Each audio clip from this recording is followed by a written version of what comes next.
Welcome to this biographical sleep story about Carl Gustav Jung, one of the most profound and influential minds in the history of psychology. Tonight, we journey through the remarkable life of a man who dared to explore the deepest mysteries of the human psyche, who mapped the hidden territories of dreams and symbols, and who believed that within each of us lies a vast, uncharted wilderness waiting to be understood. Born in the quiet Swiss countryside in 1875, Jung would become not just a pioneering psychiatrist, but a philosopher, a mystic, and a bridge between ancient wisdom and modern science.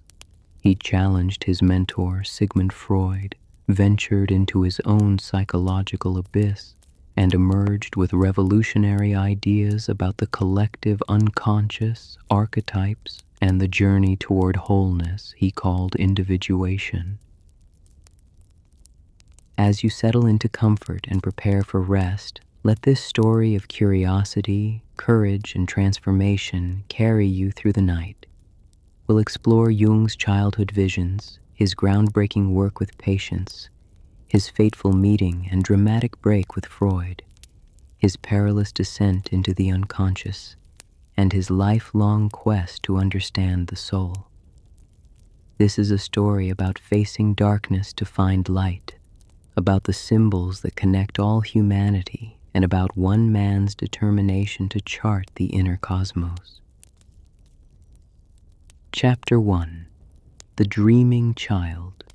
On the 26th of July, 1875, in the small village of Keswil, Switzerland, a child was born who would one day unlock secrets of the human mind that had remained hidden for millennia. Carl Gustav Jung entered the world as the son of a Swiss Reformed Church pastor, Paul Jung, and his wife Emily. The Jung family lived in a parsonage overlooking Lake Constance, where the waters reflected both sky and mystery. From his earliest years, young Carl inhabited two worlds simultaneously. There was the outer world of 19th century Switzerland, with its orderly routine and religious propriety, and there was an inner world teeming with strange visions, powerful dreams, and inexplicable feelings. His mother, Emily, was a complex woman who seemed to possess two distinct personalities. By day, she was the conventional pastor's wife, but at night she became someone darker, more mysterious, speaking in voices that frightened the young boy. Carl's childhood was marked by unusual solitude. As the only child for the first 9 years of his life, he spent countless hours alone, developing an extraordinarily rich inner life.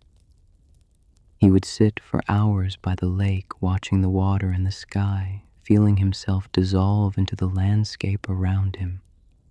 Later, he would describe these moments as his first encounters with what he would come to call the collective unconscious, that vast reservoir of human experience that lies beneath individual awareness. The boy experienced powerful dreams that would haunt him for decades. One dream in particular, which came to him when he was only 3 or 4 years old, would become a cornerstone of his later theories. In this dream, he descended into a dark hole in the ground and discovered an underground chamber. There, sitting on a magnificent throne, was the enormous ritualistic object that terrified him. A voice called out that this was the man-eater, and young Carl awoke in terror, sweating and trembling. This dream disturbed him so deeply that he told no one about it for years.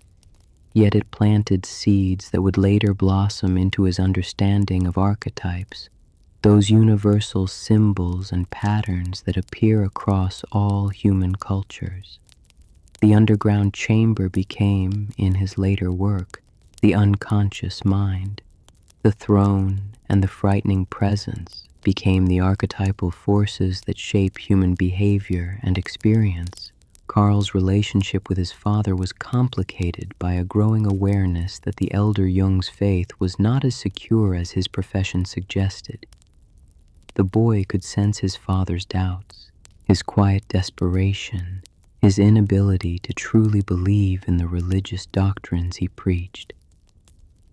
This created in young Carl a profound distrust of conventional religion, but also an intense fascination with spiritual questions. If his father's Christianity was hollow, what then was the truth about the soul and the divine? At age 7, the family moved to Kleinhüningen, near Basel, where Carl's father became the pastor of the local church. It was here that Carl began his formal education, though he found school a disappointing experience. The other children seemed to him simple and uninteresting, concerned with games and trivial matters, while his own mind was occupied with profound questions about existence, death, and the nature of reality. He developed what he later called his number 2 personality, a secret self that was ancient, wise, and removed from the ordinary world of childhood.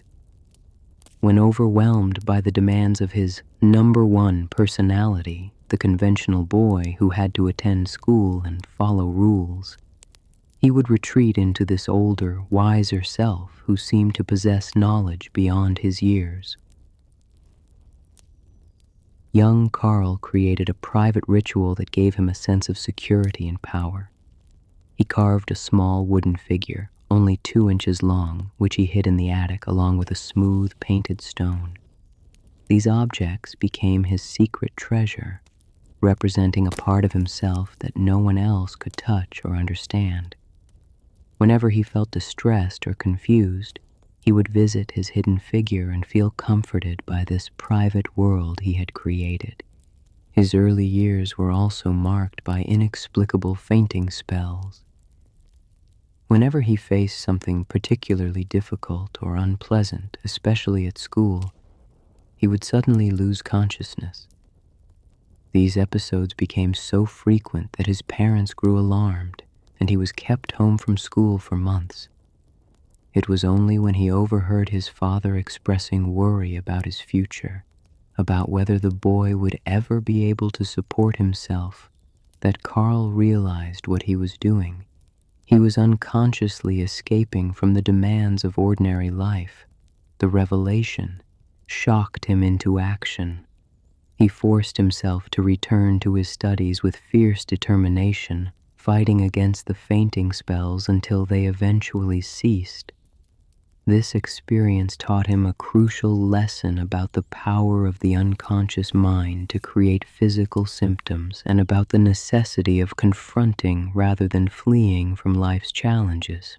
It was, in a sense, his first personal analysis, conducted entirely by himself.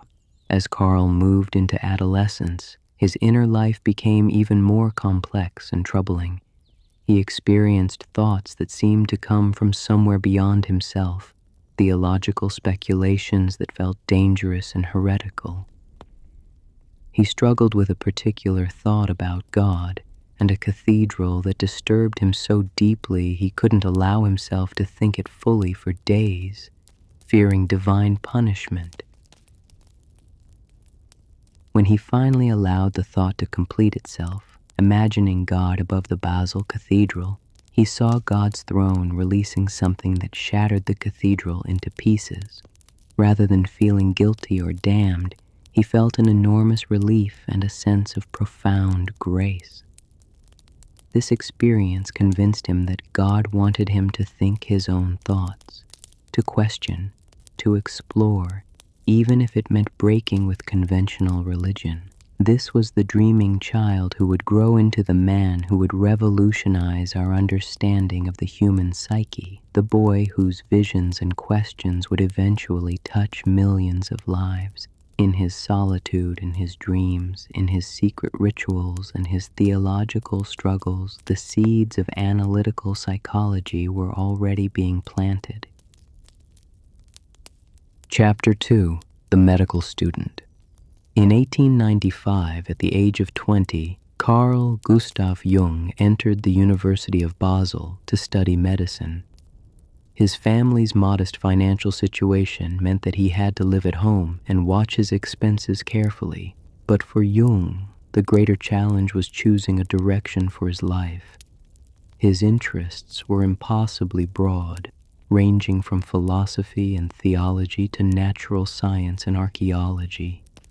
Medicine seemed a practical compromise, a way to engage with fundamental questions about human nature while securing a respectable profession. The university years opened new worlds to the young man who had spent so much of his childhood in isolation. He joined the Zofingia Society, a student fraternity, where for the first time he found himself among peers with whom he could discuss ideas. He gave lectures to the Society on Spiritualism, the nature of the soul, and the limits of science. His fellow students found him brilliant but eccentric, intense and sometimes overbearing in his certainty about matters that others considered speculative. Jung devoured books across multiple disciplines. He read extensively in philosophy, absorbing the works of Kant, Schopenhauer, and especially Nietzsche, whose ideas about the unconscious and the shadow side of human nature resonated deeply with his own intuitions. He studied theology, mythology, and comparative religion, beginning to notice patterns that appeared across different cultures and time periods. But it was the mysterious world of spiritualism and the occult that captured his imagination during these years. The late 19th century was a time of intense interest in psychic phenomena, seances, and the possibility of communication with the dead. Jung's cousins held regular seances, and he attended these gatherings with intense curiosity. He witnessed tables moving, strange sounds, and his cousin Helly, a young medium, falling into trances and speaking in voices that seemed to come from other personalities. Jung approached these phenomena with the mind of a scientist. Were these experiences evidence of spirits and the supernatural, or were they manifestations of the unconscious mind?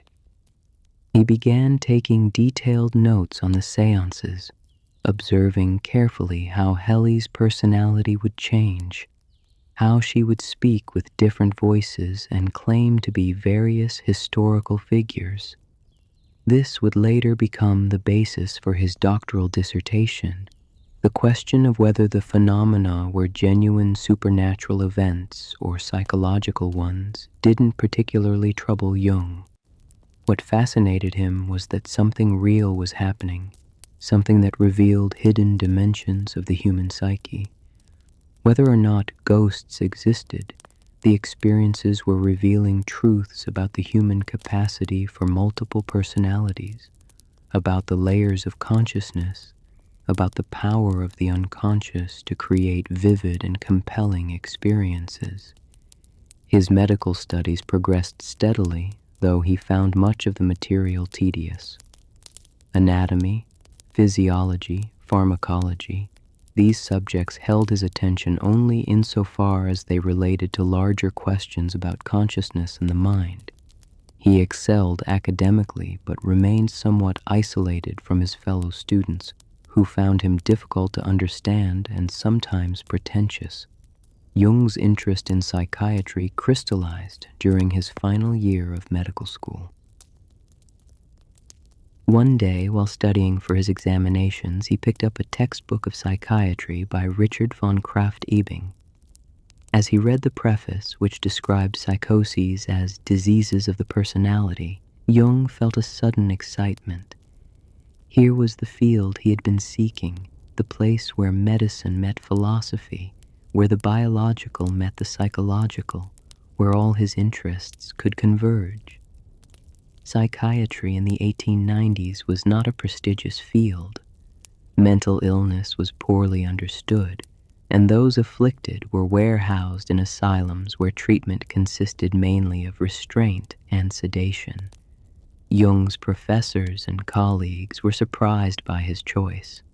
With his academic brilliance, he could have pursued surgery or internal medicine, respectable specialties with good prospects.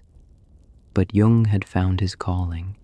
In December 1900, Jung completed his medical degree and took a position as an assistant physician at the Burghölzli mental hospital in Zurich, under the direction of Eugen Bleuler, one of the leading psychiatrists in Europe. He was 25 years old, newly married to Emma Rauschenbach, a young woman from a wealthy Swiss family, and ready to begin the work that would define his life. The decision to marry Emma had been a practical one in many ways. She came from a prosperous family, which would provide financial security that Jung's own family could not offer. But there was also genuine affection between them, and Emma proved to be intellectually curious and supportive of Jung's unconventional interests. She would become not just his wife, but his collaborator, contributing to his research and helping to develop his ideas. As Jung prepared to enter the Burghölzli, he carried with him all the questions and intuitions of his childhood and youth.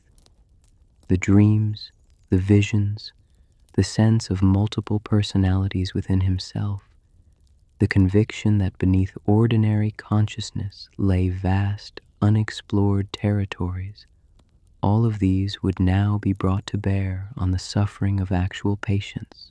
The theoretical would meet the practical, and from that meeting a new psychology would emerge. Chapter 3: The Burghölzli Years. The Burghölzli Mental Hospital stood on a hillside overlooking Zurich, an imposing structure that housed hundreds of patients suffering from what were then called diseases of the mind. When Jung arrived in December 1900, psychiatric treatment was in its infancy. Patients with severe mental illness were often simply locked away, their symptoms observed but rarely understood, their inner lives considered inaccessible and chaotic. Jung approached his work with revolutionary zeal. Unlike many of his colleagues who saw patients as broken mechanisms or hopeless cases, Jung believed that even the most disturbed minds were trying to communicate something meaningful. The hallucinations, the delusions, the bizarre behaviors, these were not simply symptoms of disease, but expressions of psychological content that could be understood if approached with the right methods. Under Eugen Bleuler's direction, Jung threw himself into patient care with extraordinary dedication. He often worked 12 to 14 hours a day, spending time with patients that other doctors avoided, listening carefully to their ramblings, noting patterns in their speech and behavior. He lived at the hospital, eating in the staff dining room, sleeping in the on-site residences, completely immersing himself in the world of psychiatric illness.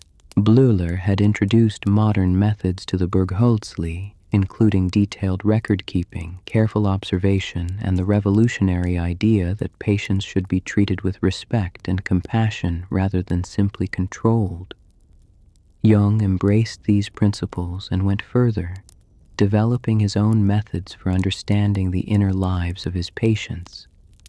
It was during these years that Jung developed the word association test, a technique that would bring him international recognition and lay the groundwork for his later theories.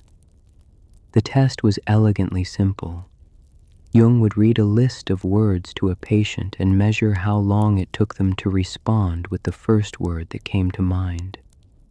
He would also measure their physiological responses, heart rate and breathing, using primitive equipment attached to their bodies. What Jung discovered was that certain words would cause delays in response or emotional reactions. When a patient hesitated before responding, or when their heart rate increased, it indicated that the word had touched upon what Jung called a complex, a cluster of emotionally charged thoughts, feelings, and memories that existed below conscious awareness. For example, a woman might respond quickly to most words, but when Jung said mother or child, she might pause, become flustered, or give an unusual response. This would indicate a complex centered around motherhood or childhood experiences. By mapping these complexes, Jung could begin to understand the psychological conflicts that were driving a patient's symptoms. The word association test was groundbreaking for several reasons. First, it demonstrated that unconscious processes could be studied scientifically with measurable results. Second, it revealed that everyone, not just mentally ill patients, had complexes and unconscious material. Jung tested his colleagues, his friends, even himself, and found that complexes were a universal feature of human psychology. The test also provided evidence for Freud's theories about repression and the unconscious, which Jung had been reading with great interest.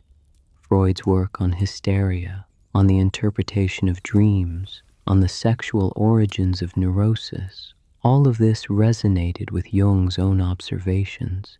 Here was someone who was taking the unconscious seriously, who was developing a systematic approach to understanding the hidden dimensions of the mind.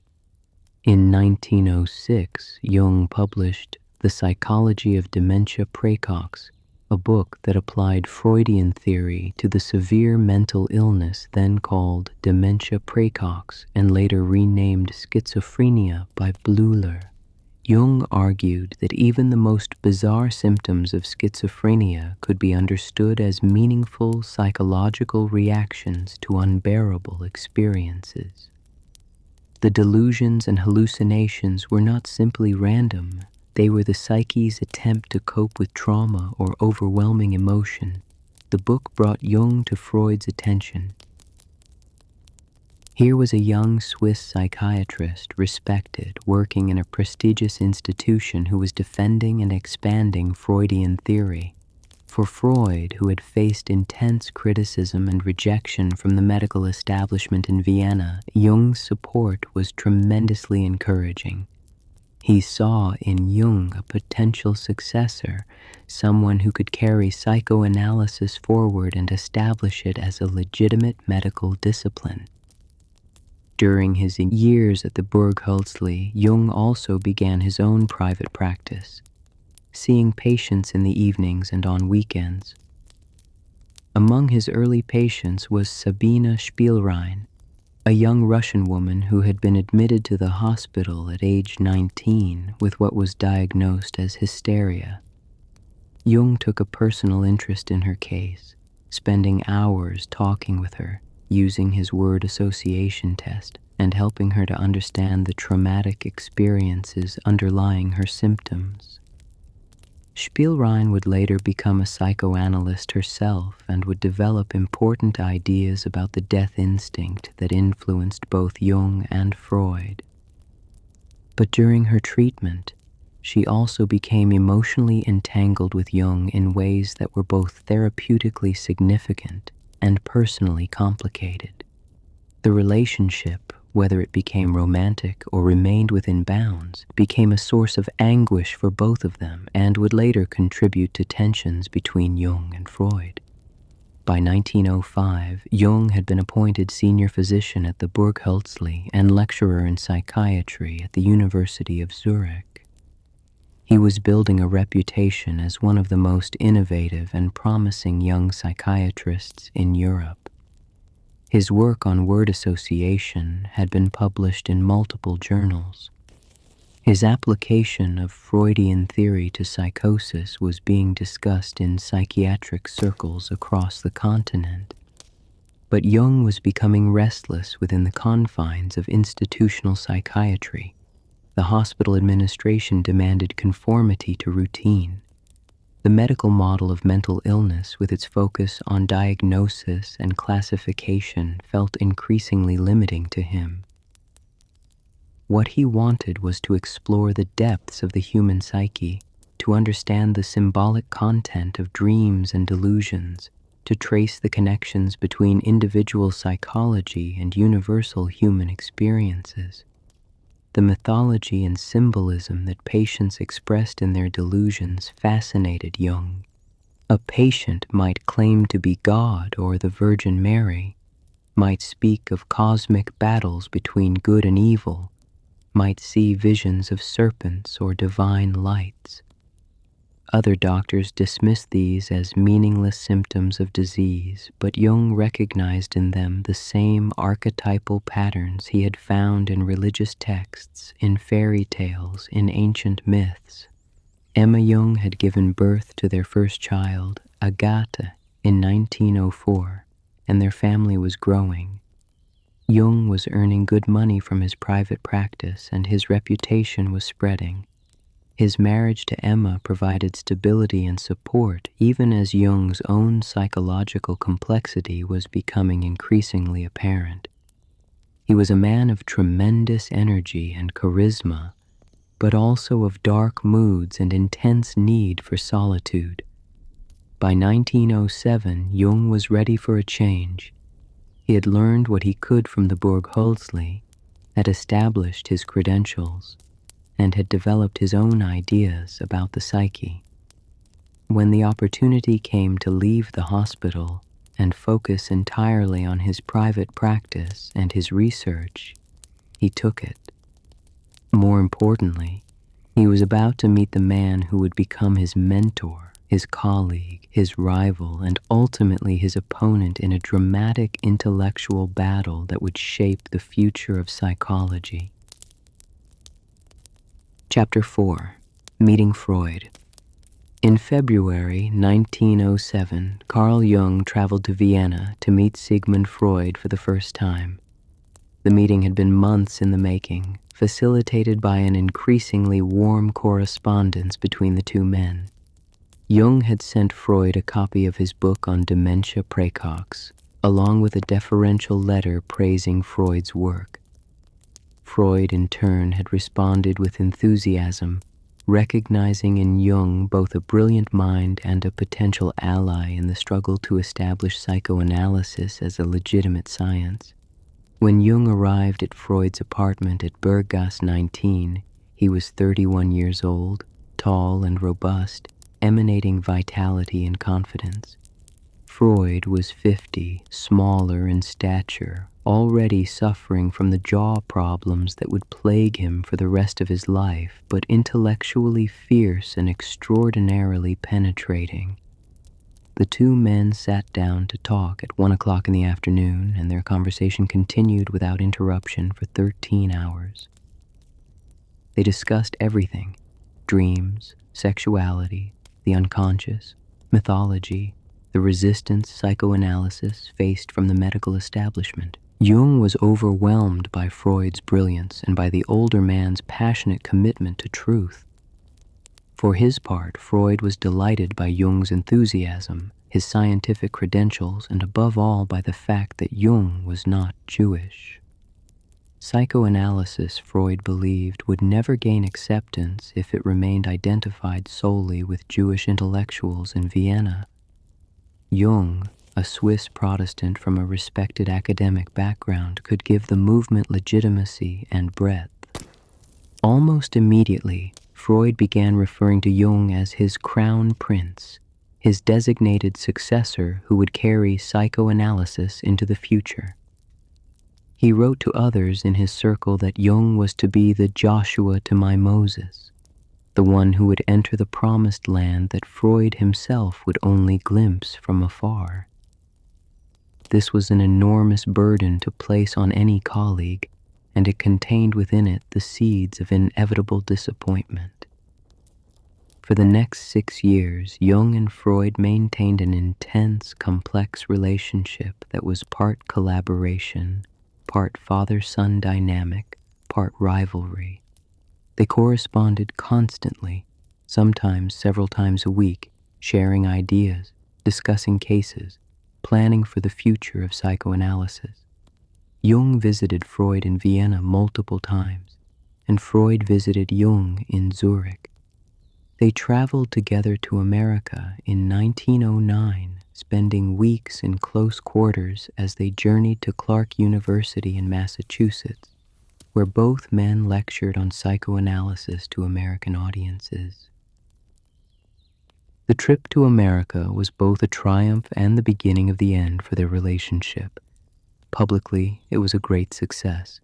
Freud and Jung were received with enthusiasm by the American academic community. They gave lectures that introduced psychoanalysis to a new continent. They were awarded honorary degrees. For Freud, who had faced so much rejection in Europe, the American reception was deeply gratifying. But during the long sea voyage to America, tensions emerged. Freud and Jung had a practice of analyzing each other's dreams, a risky endeavor for any two people, but especially for two such complex and strong-willed individuals. During one of these sessions, Jung tried to analyze one of Freud's dreams, but Freud refused to provide certain personal details, saying, "I cannot risk my authority." This moment crystallized something crucial for Jung. If psychoanalysis was truly a science, then Freud should be as willing to submit to analysis as he expected others to be. If the method was valid, it should work regardless of who was applying it to whom. But Freud's refusal suggested that he valued his authority, his position as the founder and leader of the movement, more than he valued the pursuit of psychological truth wherever it might lead. Another fundamental disagreement was emerging around the question of sexuality. Freud's theory placed sexual energy, the libido, at the center of all psychological development.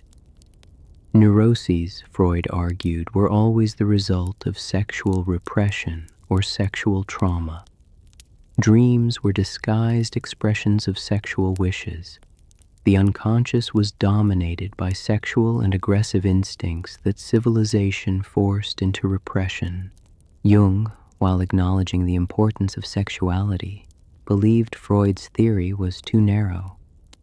The psyche, Jung felt, was concerned with many more things than just sex. With spiritual meaning, with creativity, with the search for wholeness, with transpersonal or collective experiences that connected individuals to something larger than themselves.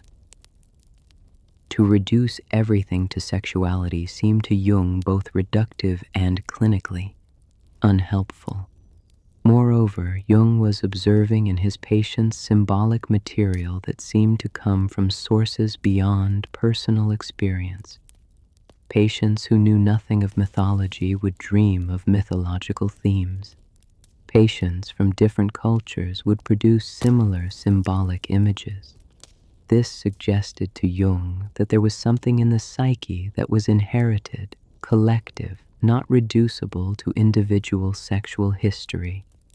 In 1909, Jung was elected the first president of the International Psychoanalytic Association at Freud's insistence and over the objections of some of Freud's Viennese followers who were suspicious of the Swiss interlopers.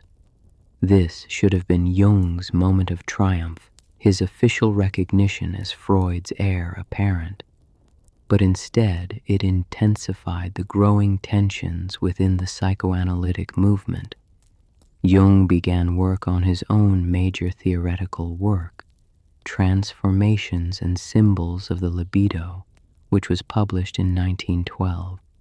In this book, Jung reinterpreted the concept of libido, arguing that it was not specifically sexual energy, but rather a generalized psychic energy that could take many forms. He examined mythological and religious symbols, showing how they represented universal human concerns that went beyond sexuality. When Freud read Jung's book, he recognized it for what it was, a fundamental break with psychoanalytic theory. The personal correspondence between them became strained, filled with recriminations and attempts at reconciliation.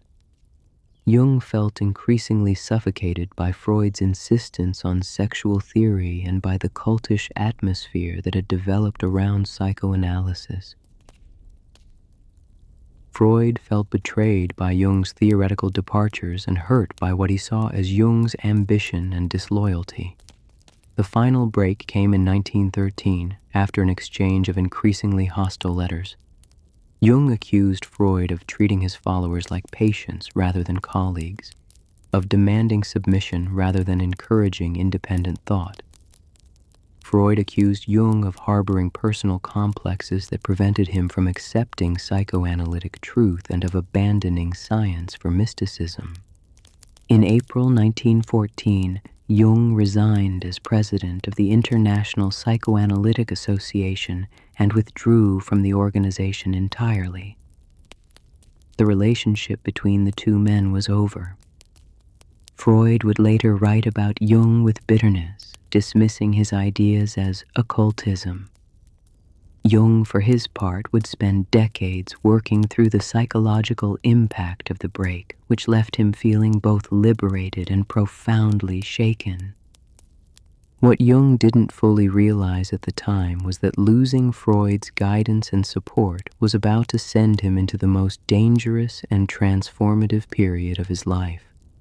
Without the anchor of the psychoanalytic movement, without the structure of Freud's theory, Jung was about to descend into his own unconscious in a way that would either destroy him or revolutionize his understanding of the human psyche.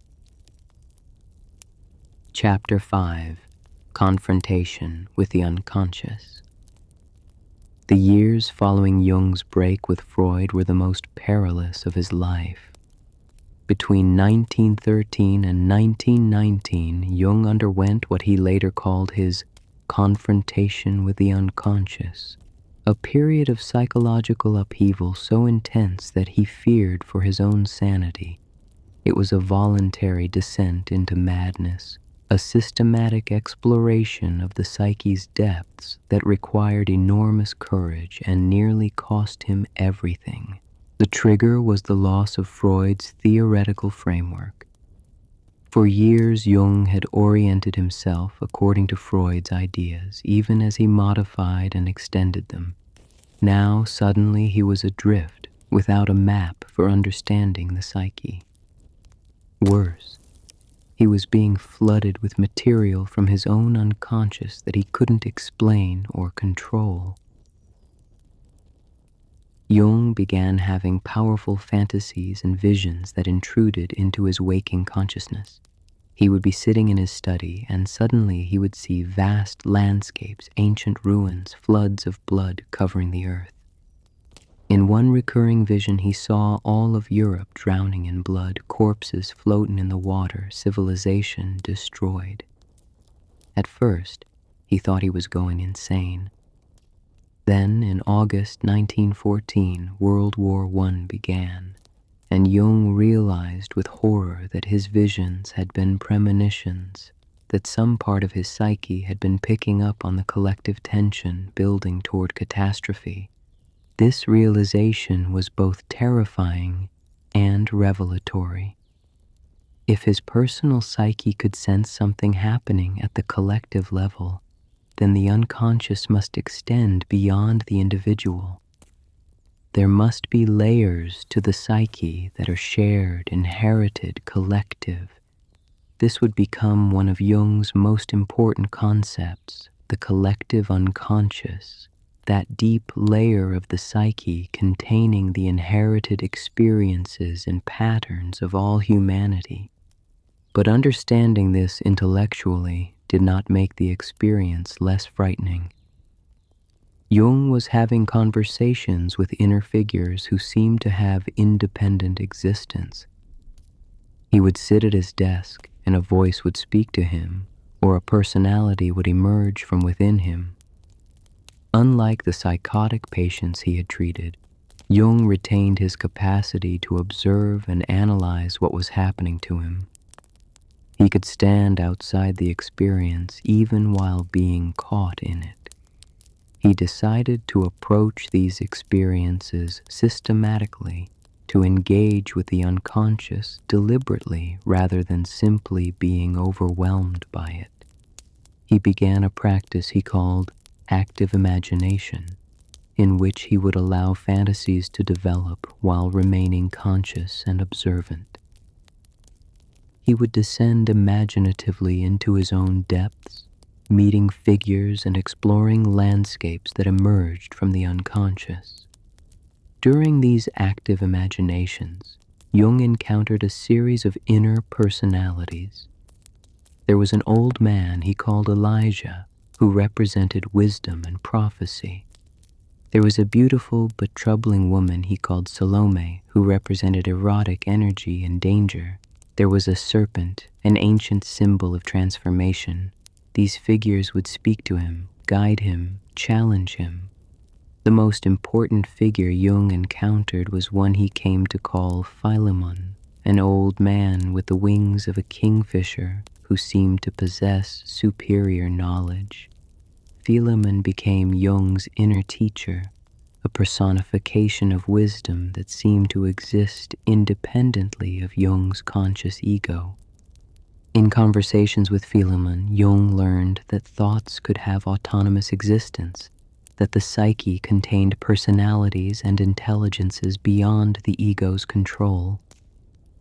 Jung began recording these experiences in a large, red, leather-bound book, using beautiful calligraphy and creating elaborate illustrations. This work, which would later be called the Red Book, became his most private and most important work, a record of his journey into the unconscious. For decades, he kept it hidden, showing it to almost no one, unsure whether it was the work of a madman or the record of a genuine discovery. During this period, Jung's outer life was maintained through sheer discipline. He continued to see patients, though he often wondered how he could help anyone else when he himself was in such turmoil. He maintained his family responsibilities, though his wife Emma bore the burden of his psychological crisis with remarkable patience. He gave lectures and wrote papers presenting a professional facade while internally he was in chaos. Emma Jung later said that living with Carl during these years was like living with someone who was perpetually on the edge of a precipice. He would be sitting at dinner, seemingly normal, and then he would suddenly become distant, his eyes unfocused, clearly in communication with something she couldn't perceive. She worried constantly that he would not return from one of his inner journeys, that the unconscious would swallow him entirely. Jung's children noticed that their father was different, more absent, sometimes frightening. He would build elaborate structures in the garden, castles and towers made of stone, working with his hands as a way to ground himself in physical reality. These structures became metaphors for the work he was doing internally, building containers for the unconscious material that threatened to overwhelm him. What Jung was discovering through this ordeal was that the unconscious was not simply a repository of repressed personal memories, as Freud had taught. It was a creative source, a wellspring of images and symbols that had their own intelligence and purpose. The unconscious was not primarily something to be overcome or controlled, but something to be understood, respected, and integrated. He began to see that psychological health required a relationship between consciousness and the unconscious, a dialogue rather than a domination. The ego was not the master of the psyche, but rather one factor among many. True psychological maturity meant allowing the unconscious to express itself while maintaining conscious awareness, walking a tightrope between order and chaos. Jung also discovered what he would later call archetypes, universal patterns of human experience that appear in myths, dreams, and fantasies across all cultures. The wise old man, the dangerous woman, the divine child, the hero's journey, these patterns repeated themselves endlessly because they represented fundamental structures of human psychological life. They were not learned but inherited, part of the collective unconscious that all humans share. By 1918, as World War I drew to a close, Jung was beginning to emerge from the most intense phase of his confrontation with the unconscious. He had survived. More than that, he had discovered a new approach to psychology that went beyond Freud, beyond pathology, toward a vision of the psyche as a self-regulating system oriented toward wholeness. He had the raw material for a new theoretical framework, one that would occupy him for the rest of his life. But the experience had changed him permanently. He was more humble about the powers of consciousness, more respectful of the unconscious, more aware of the thin line between sanity and madness. He had stared into the abyss, and the abyss had stared back, and somehow he had turned that confrontation into knowledge. Chapter 6. Building a New Psychology. Emerging from his confrontation with the unconscious, Jung faced the task of translating his personal experiences into a coherent psychological theory. Between 1919 and the early 1930s, he worked with remarkable productivity, developing the concepts that would define analytical psychology and distinguish it forever from Freudian psychoanalysis. The first major concept Jung articulated was the collective unconscious. Unlike the personal unconscious, which contains an individual's forgotten or repressed experiences, the collective unconscious is inherited and universal. It contains the accumulated experiences of the human species, patterns of behavior and perception that have been selected over millennia of evolution. Jung argued that just as humans inherit physical structures like the brain and the eye, they also inherit psychological structures, what he called archetypes. These archetypes are not specific images or ideas, but rather patterns or templates that shape how we perceive and respond to fundamental human situations. They are the forms that give shape to our psychological experiences. The archetype of the mother, for example, predisposes us to respond in certain ways to maternal figures and nurturing experiences. Every human culture has mother goddesses, mother nature, the earth mother, because the mother archetype is a universal aspect of human psychology. Similarly, the hero archetype, the shadow archetype, the wise old man, the anima and animus, these are all universal patterns that structure human experience. Jung's concept of psychological types, first published in 1921 in his book Psychological Types, provided another cornerstone of his system. Jung identified two fundamental attitudes: extraversion, where psychic energy flows outward toward objects and other people, and introversion, where psychic energy flows inward towards subjective experience. He also identified four functions: thinking, feeling, sensation, and intuition. Every individual, Jung argued, has a dominant attitude and a dominant function that determines their psychological type. An extroverted thinking type would be very different from an introverted feeling type, not just in behavior, but in their entire way of experiencing reality. This theory had enormous practical implications for understanding why people are so different from one another and why certain approaches work for some people but not for others. Another crucial concept was individuation, Jung's term for the process of psychological development toward wholeness.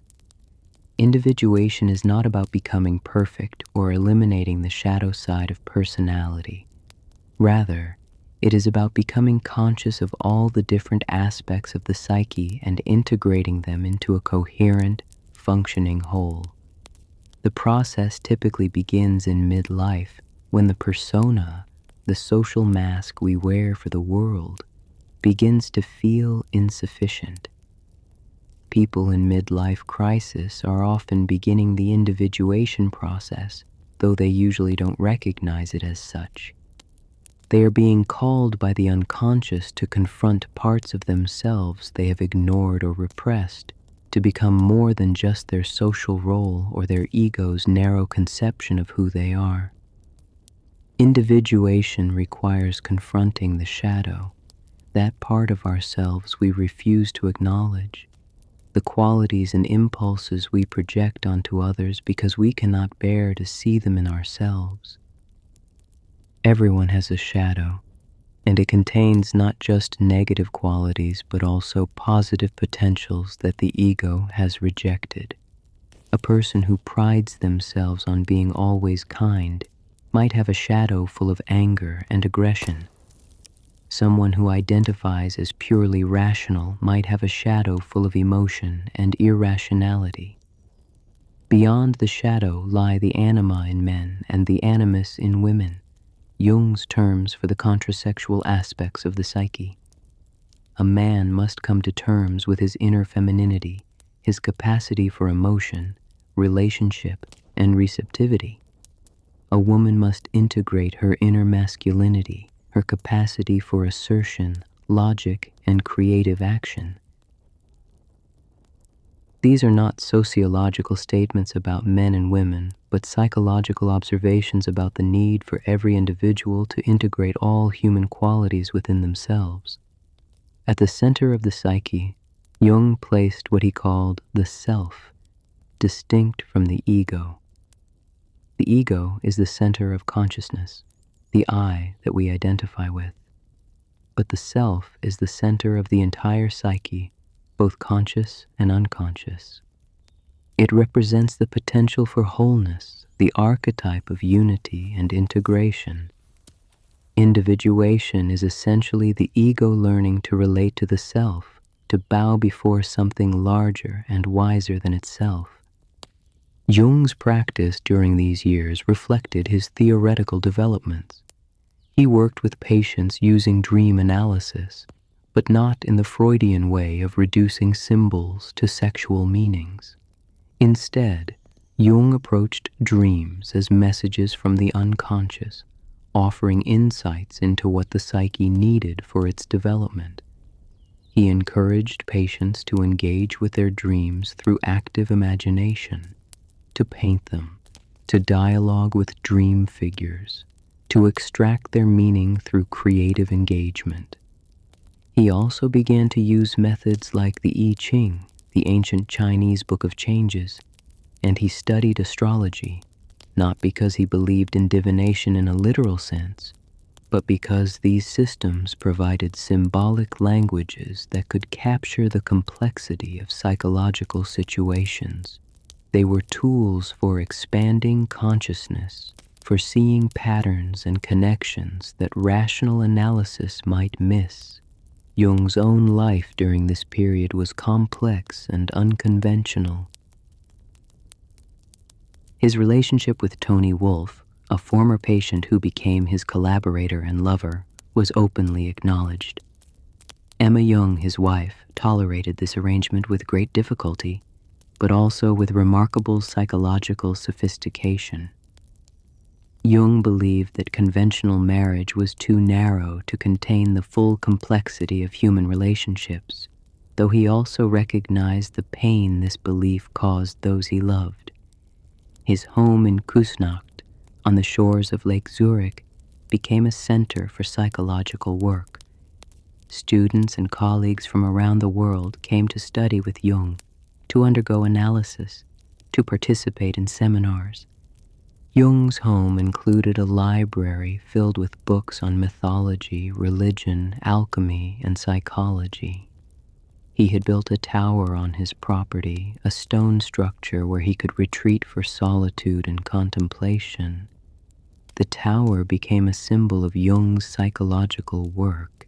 He built it with his own hands, adding to it over the years, each edition representing a new phase of his understanding. The tower had no electricity, no modern conveniences. It was a place to be in touch with the primitive, the natural, the timeless. Jung would go there to paint, to think, to be alone with the unconscious. By the late 1920s, Jung had established himself as one of the leading figures in depth psychology, with a body of work that was distinctly his own, separate from Freud, separate from any other school of thought. He had survived his descent into the unconscious and had emerged with a vision of the psyche that was both ancient and revolutionary, grounded in science, yet open to the spiritual dimensions of human experience. Chapter 7.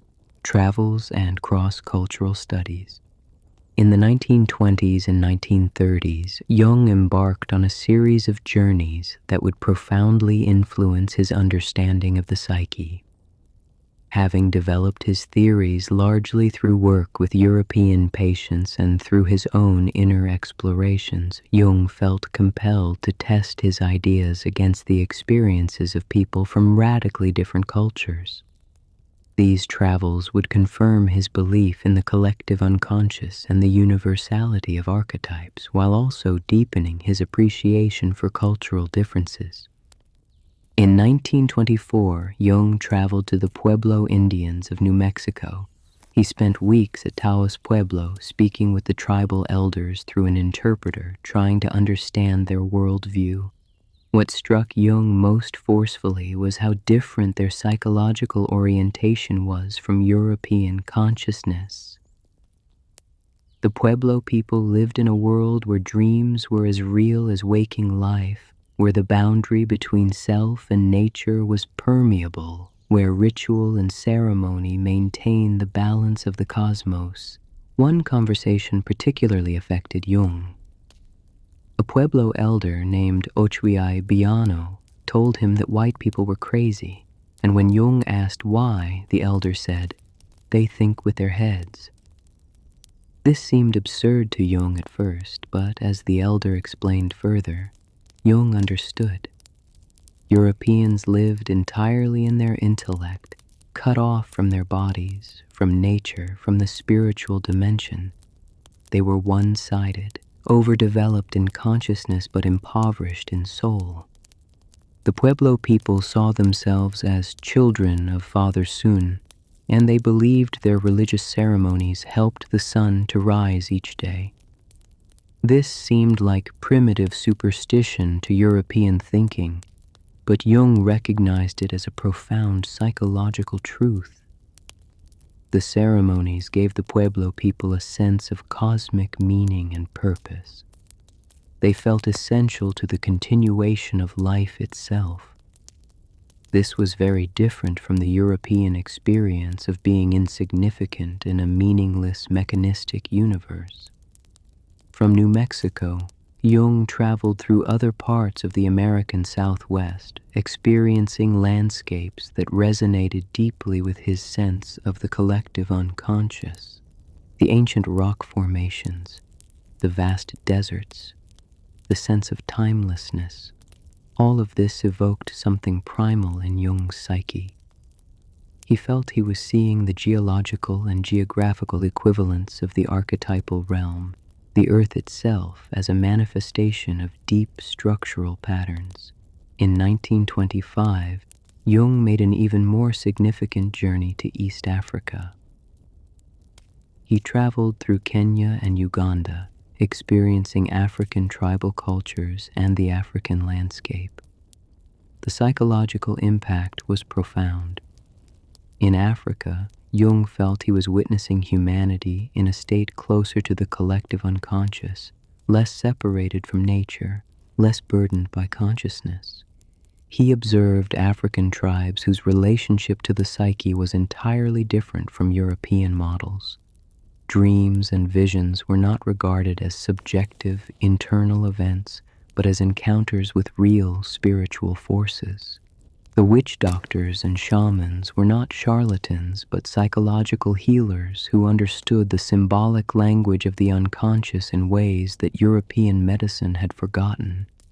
One morning in Africa, Jung stood on a hill overlooking the vast savanna as the sun rose. Below him, herds of animals moved across the plain: gazelles, antelopes, zebras. No human being was in sight.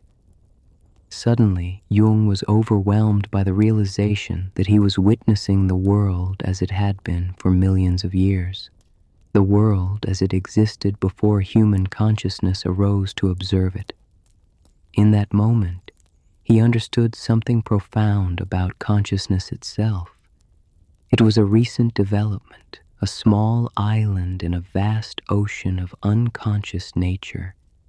This experience confirmed Jung's conviction that human consciousness is not the whole of the psyche or even the most important part. Consciousness is a late evolutionary development, emerging from and dependent upon vast unconscious foundations. The ego, which takes itself to be so central and important, is actually a tiny phenomenon in the larger economy of the psyche. In 1938, Jung traveled to India, a journey he had both longed for and feared. India represented the Eastern spiritual traditions that Jung had studied extensively in books. He visited temples, met with scholars and holy men, observed religious practices. But the journey proved more disturbing than enlightening. Jung was confronted with the radical otherness of Indian psychology. Where Western psychology emphasized individual consciousness and ego development, Indian psychology sought to transcend the ego entirely to realize the identity of Atman, individual self, with Brahman, universal self. This was not integration of unconscious and conscious, but rather a dissolution of consciousness into the infinite. Jung realized that Eastern methods, however profound, were not suitable for Western people without significant adaptation. Westerners had spent 2,000 years developing strong egos, clear individual consciousness, rational thought. To simply abandon all that for Eastern practices of ego dissolution would be psychologically dangerous, a regression rather than a progression. What the West needed, Jung concluded, was its own path to wholeness, one that integrated rather than rejected consciousness, that honored individuality while connecting to the transpersonal. This would become a central theme of Jung's later work, finding Western methods for psychological and spiritual development that did not require abandoning Western values of individual consciousness. These travels also deepened Jung's understanding of religion and spirituality. He saw that religious symbols and practices served crucial psychological functions in traditional societies. They provided containers for archetypal experiences, ways of relating to the numinous dimension of existence, methods for maintaining psychological balance. The crisis of modern Western civilization, Jung believed, was largely a spiritual crisis. By rejecting religion as mere superstition, by placing complete faith in rationality and science, Western culture had lost connection to the archetypal realm.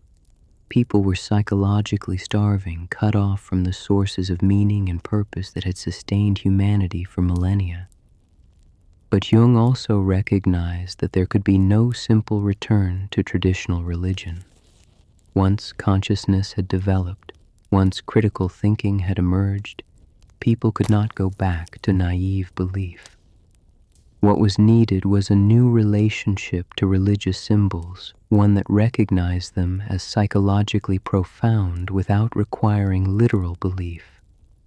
Jung returned from his travels with a deepened conviction that his psychology was not just a European phenomenon, but touched upon universal human experiences.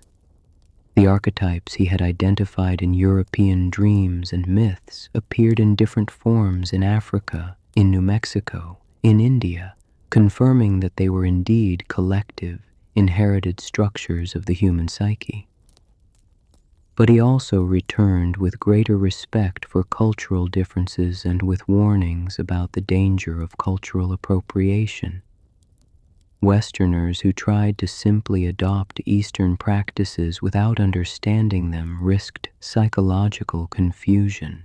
Each culture had developed psychological structures suited to its own needs, and these could not be casually exchanged or mixed without profound understanding. Chapter 8. The Dark Shadow of Nazism. The 1930s brought new challenges as Europe descended into political chaos and eventually into the horror of World War II. For Jung, this period was both professionally productive and personally complicated, marked by controversies that would haunt his reputation for decades to come.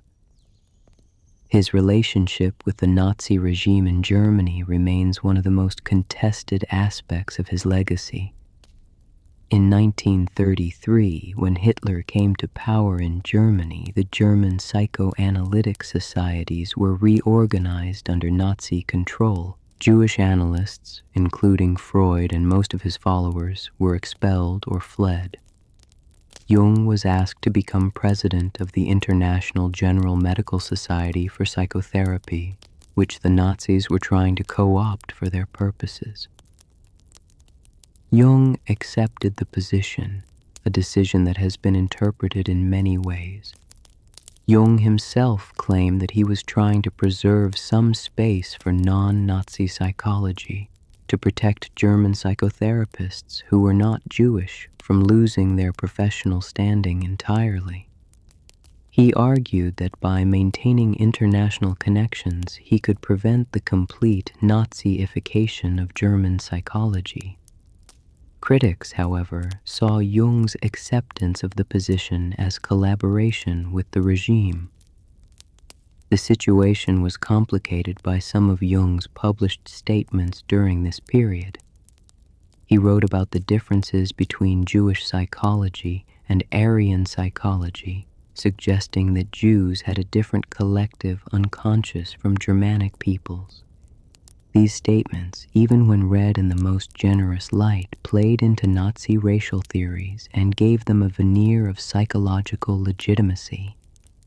Jung's defenders point out that he also wrote and spoke against Nazi totalitarianism, that he called Hitler a man possessed by the archetypal forces of the Teutonic Wotan, and that he worked during the war with the American intelligence services, providing psychological profiles of Nazi leaders. But the damage to his reputation was done, and Jung never fully addressed the issue in a way that satisfied his critics. The truth appears to be complex. Jung was not a Nazi, nor was he anti-Semitic in any conventional sense. He had many Jewish friends, colleagues, and patients. He had defended Freud's work when others attacked it. But Jung's concepts of the collective unconscious and archetypes did lead him to believe that different peoples had different psychological orientations, and he was insufficiently careful about how these ideas could be misused. Moreover, Jung's fascination with the phenomenon of Nazism itself, his interest in studying it as a psychological eruption of archetypal forces, sometimes made him seem less horrified by it than he should have been. He wrote about Hitler as a man seized by the archetype of Wotan, the ancient Germanic god of fury and ecstasy, as if this were primarily an interesting psychological phenomenon rather than an unfolding catastrophe of genocide and war. During the war years, Jung retreated to Switzerland, continuing his practice and his writing while Europe tore itself apart. He worked on his studies of alchemy, which would become one of his most important contributions to psychological understanding. He saw in the medieval alchemist's quest to transform base metal into gold, a symbolic representation of the individuation process, the transformation of the unintegrated personality into psychological wholeness.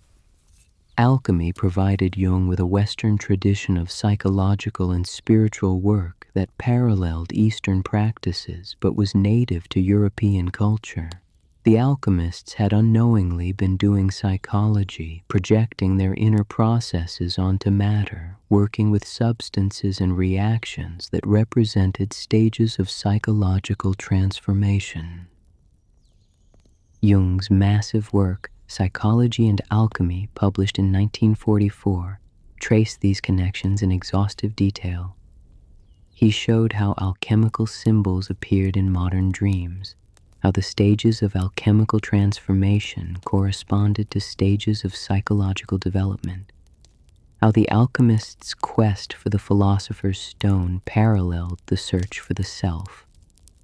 This work was difficult and obscure, requiring readers to follow Jung into the most abstruse corners of medieval thought, but for those willing to make the effort, it revealed that Western culture had its own tradition of deep psychological work, hidden in symbols and practices that had been dismissed as primitive science. During these years, Jung also grappled with the question of evil and the shadow on a collective level. The atrocities of Nazism forced him to confront the reality that the shadow, the dark side of human nature, was not just an individual phenomenon, but a collective one. Entire nations could be possessed by shadow material, could enact the most terrible fantasies of destruction and domination. Jung wrote about the collective shadow of Germany, suggesting that the German embrace of Nazism represented a compensation for centuries of repressed barbarism beneath a veneer of civilization. The more civilized a culture tried to be, the more savage its shadow became. The Germans, in their attempt to be the most cultured, most organized, most elevated people in Europe, had created a shadow of proportionate darkness. But Jung also insisted that the shadow was not unique to Germany. Every nation, every culture had its collective shadow, and the danger of projection was always present. Americans projected their shadow onto communists. Communists projected onto capitalists. Europeans projected onto the colonized peoples they exploited. Recognizing and integrating the shadow, both individual and collective, was essential to prevent the eruption of unconscious material into violence and evil. The war ended in 1945 with the defeat of Nazi Germany and the revelation of the full horror of the Holocaust. Jung, now 70 years old, found himself needing to defend his wartime actions and statements. He wrote clarifications, explained his intentions, argued that he had been misunderstood, but a shadow fell across his reputation that would never entirely lift. What is clear is that Jung underestimated the danger of Nazism in its early years and was insufficiently sensitive to how his concepts could be misused for racist purposes. It is also clear that he was not a Nazi sympathizer and that he recognized Nazism as a psychological catastrophe, an eruption of the collective unconscious in its most destructive form. The controversy remains a reminder that even the deepest psychological insight can fail when confronted with political evil, and that good intentions are no protection against historical complicity. Chapter 9. The Wisdom of Age. As Jung entered his 70s, he had achieved international recognition as one of the great psychological thinkers of the century. Students came from around the world to study with him in Zurich. His books were translated into multiple languages. He received honorary degrees from universities in Europe and America. Yet Jung remained remarkably humble about his accomplishments, insisting that he was still learning, still exploring the psyche's mysteries. In 1944, Jung suffered a severe heart attack that nearly killed him. While hospitalized and hovering near death, he had a series of visions that were among the most extraordinary experiences of his life. He felt himself floating high above the earth, looking down on the planet from space, seeing the Mediterranean and the deserts of Africa illuminated in an eerie light. Then he found himself approaching a great temple carved out of rock, knowing that if he entered, he would understand everything. But before he could enter the temple, his doctor appeared in the vision, assuming the form of an ancient Greek healing god, and told Jung he had to return to life. Jung was furious at being called back from the threshold of ultimate understanding. When he recovered and returned to normal consciousness, he was deeply depressed, feeling he had lost something precious. The experience affected Jung's attitude toward death.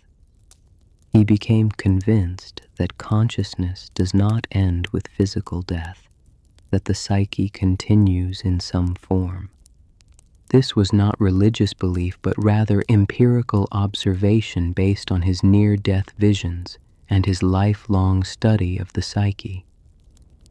He wrote about death as a transformation rather than an ending, as a passage from one state of being to another. Emma Jung died in 1955 after 52 years of marriage. The loss was devastating to Jung, though their relationship had been complicated by his other attachments, particularly to Tony Wolff. Emma had been not just his wife, but his intellectual partner, contributing to his work on the anima and animus, supporting his research even when it took him into strange territories. Her death left Jung more isolated and more reflective. In his final years, Jung worked on his autobiography, Memories, Dreams, Reflections, with the help of his assistant, Agnella Jaffe. The book is an unusual autobiography, less concerned with external events than with inner experiences. Jung recounted his dreams, his visions, his encounters with the unconscious, treating these as the real events of his life, more significant than his career accomplishments or his public recognition. He also completed some of his most important late works. Answer to Job, published in 1952, was a provocative analysis of the biblical book of Job. Jung argued that the figure of God in Job was unconscious of his own shadow, capable of both good and evil without awareness. Job's suffering forces God to become conscious, leading eventually to the incarnation of Christ as God's attempt to experience human consciousness and moral awareness. The book outraged many religious readers who saw it as blasphemous, but Jung insisted he was doing psychology, not theology. He was examining the God image in the human psyche, the way humans represent the divine, not making claims about God's nature. The book revealed Jung's conviction that psychological development is a cosmic process, that consciousness is emerging not just in individuals but in the universe itself. Jung's Mysterium Coniunctionis, published in 1955-56, was his final major work, a massive study of alchemical symbolism and its psychological meaning. The book explored the alchemical notion of the union of opposites, showing how psychological integration requires the reconciliation of conflicting aspects of the personality. The work was extraordinarily erudite, drawing on texts in Latin, Greek, and Arabic, demonstrating Jung's vast learning and his ability to find psychological wisdom in the most obscure sources. In these final years, Jung lived primarily at his tower in Bullingen, on the shore of Lake Zurich. He had continued to add to the structure over the decades, each edition representing a phase of his psychological development. The tower was his sanctuary, a place where he could be alone with stone and water, with books and silence, with the unconscious that had been his companion for so long. Visitors who came to see the elderly Jung were struck by his vitality and his humor. He had a robust laugh, a penetrating gaze, and a capacity for playfulness that contrasted with the seriousness of his work. He loved to tell stories, to discuss mythology and religion, to speculate about the nature of reality. He remained curious, open to new ideas, willing to revise his theories in light of new evidence or insight. Jung's late writings also showed an increasing interest in synchronicity, meaningful coincidences that cannot be explained by causality. He had observed throughout his life that significant psychological events are often accompanied by external events that mirror them symbolically. A patient dreaming of death might coincide with the death of someone they know. A moment of psychological breakthrough might be accompanied by some startling external event. Jung developed a theory of synchronicity in collaboration with the physicist Wolfgang Pauli, suggesting that psyche and matter are two aspects of a deeper underlying reality. Synchronistic events reveal moments when the separation between inner and outer, between psyche and world, becomes permeable. This was one of Jung's most controversial ideas, seeming to move psychology into the realm of the paranormal. As the 1950s drew to a close, Jung's health declined. He suffered from various ailments, his energy waned, and he knew his time was ending. Yet he continued working almost until the end, dictating notes, receiving visitors, still engaged with the questions that had driven him for 6 decades. He had explored the psyche more deeply than perhaps anyone before him, and he felt he had barely scratched the surface. Jung died on June 6, 1961, at his home in Küsnacht at the age of 85. His last words, reportedly, were about his dreams. Even at the threshold of death, he remained the explorer of the unconscious, curious about what lay beyond, ready for the next transformation.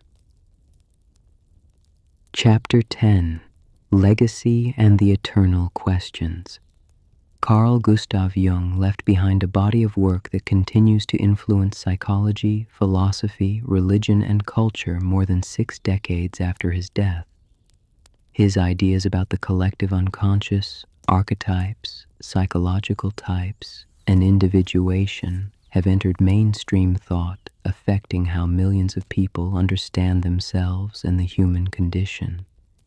Yet Jung remains a controversial figure, revered by some as a visionary genius and criticized by others as unscientific and mystical. Jung's greatest contribution was perhaps his insistence that the psyche has depth, that beneath conscious awareness lies a vast realm that is not merely personal but collective and inherited. The collective unconscious with its archetypes provides a framework for understanding why certain symbols, themes, and patterns appear across all human cultures.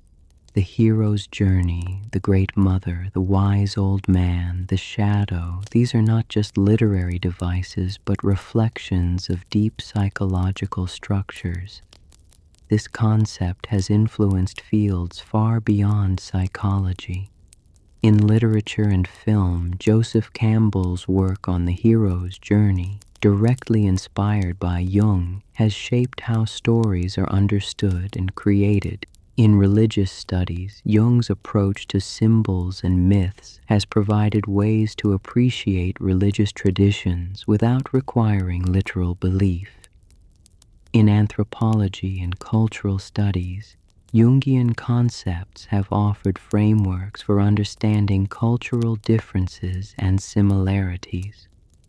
Jung's psychological types have had enormous practical impact through the Myers-Briggs Type Indicator, a personality assessment tool based on Jung's theory. While academics debate the scientific validity of the MBTI, millions of people have found it helpful for understanding themselves and their relationships. The basic Jungian insight that people have fundamentally different psychological orientations has become widely accepted. The concept of the shadow has perhaps been Jung's most culturally influential idea. The recognition that we all have rejected, denied, and projected parts of ourselves has implications for everything from personal relationships to international politics. Jung's insistence that we must recognize and integrate our shadows rather than project them onto others remains urgently relevant in a world torn by conflict and polarization. Individuation, Jung's term for the lifelong process of becoming whole, has provided an alternative to the modern emphasis on ego achievement and social success. Jung proposed that true psychological development means growing into one's unique potential, integrating all aspects of the personality, and discovering one's relationship to the self. This has resonated with people who feel that conventional life goals leave something essential missing. In the realm of spirituality, Jung's impact has been profound. He provided ways to understand religious experience psychologically without reducing it to pathology or delusion. For many people who have left traditional religions but still sense a spiritual dimension to existence, Jung's psychology offers a bridge, a way to explore the numinous without requiring belief in specific doctrines. Jung's work with dreams has influenced how therapists and individuals approach these nightly visitations from the unconscious. Rather than reducing dreams to sexual wishes or random neural firing, Jungian dream analysis treats them as meaningful communications from the psyche, offering guidance, compensation, and insight. The practice of active imagination, dialoguing with dream figures and unconscious contents, has become a tool used by therapists of various orientations. However, Jung's legacy is not without problems and controversies. His theories have been criticized as unscientific, based more on intuition and personal experience than on rigorous empirical research. The collective unconscious and archetypes cannot be directly observed or measured, leading skeptics to question whether they exist at all. Jung's work falls into an uncomfortable space between science and philosophy, between empiricism and mysticism. His writings are often dense, difficult, and contradictory. Jung did not present a systematic theory, but rather explored ideas from multiple angles, sometimes reaching different conclusions at different times. This makes his work rich and complex, but also frustrating for those seeking clear answers. Jungian psychology is more an art of interpretation than a science of prediction. The controversy over Jung's relationship with Nazism has never been fully resolved. While most scholars agree that Jung was not a Nazi or an anti-Semite, his statements in the 1930s and his apparent political naivety caused real harm and raised serious questions about the political implications of his psychology. The concept of different collective unconscious structures for different peoples, while perhaps psychologically accurate in some sense, opened doors to racial thinking that Jung did not intend but also did not adequately guard against. Jung's personal life, particularly his relationships with women beyond his marriage, has also been the subject of debate. His long-term relationship with Toni Wolff, his intense therapeutic relationships with female patients like Sabina Spielrein, and his theories about anima and animus all reflect a complex, sometimes problematic engagement with gender and sexuality. Some see Jung as ahead of his time in recognizing the need for both masculine and feminine qualities in complete psychological development. Others see a man who rationalized his affairs and who had a romanticized, essentialist view of gender. Despite these controversies, or perhaps partly because of them, Jung remains vitally relevant. In an age of increasing psychological and spiritual homelessness, where traditional religions have lost authority for many people, but where purely materialistic worldviews feel inadequate, Jung's psychology offers a middle path. It takes the psyche seriously as a source of meaning and value while remaining grounded in clinical observation and engagement with actual human suffering. Jung's vision of the psyche as a self-regulating system oriented toward wholeness provides an alternative to purely pathology-focused approaches. Mental illness, in Jung's view, is often the psyche's attempt to heal itself, a compensation for one-sided development. Symptoms are not just problems to be eliminated, but messages to be understood. This has influenced humanistic and transpersonal psychology, contributing to approaches that see therapy as facilitating growth rather than just removing symptoms. In the ecological crisis facing humanity, some have found in Jung's psychology resources for reconceiving our relationship with nature. Jung's emphasis on reconnecting with the instinctual, his respect for indigenous worldviews, his recognition that consciousness emerged from and remains embedded in nature, all point toward a less ego-centered, more embedded understanding of human existence. The question Jung posed implicitly throughout his work remains urgent. How do we live meaningful lives in a world that scientific materialism has stripped of inherent purpose? Jung's answer was that meaning is not found in the external world or in abstract philosophy, but in the experience of the psyche itself, in the encounter with archetypal realities that transcend yet include individual existence. As Jung himself aged, he became increasingly interested in the question of what happens to the psyche after death. While remaining scientifically cautious, he admitted that his own experiences and observations led him to suspect that consciousness continues in some form. This was not wishful thinking, but empirical conclusion drawn from a lifetime of studying the psyche's depths. The tower at Bollingen still stands, a testament to Jung's vision of psychology as a craft, as something built slowly over time with one's own hands, as a container for the work of individuation. It represents Jung's belief that psychology is not just a profession or an academic discipline, but a way of life, a commitment to the ongoing exploration of the soul.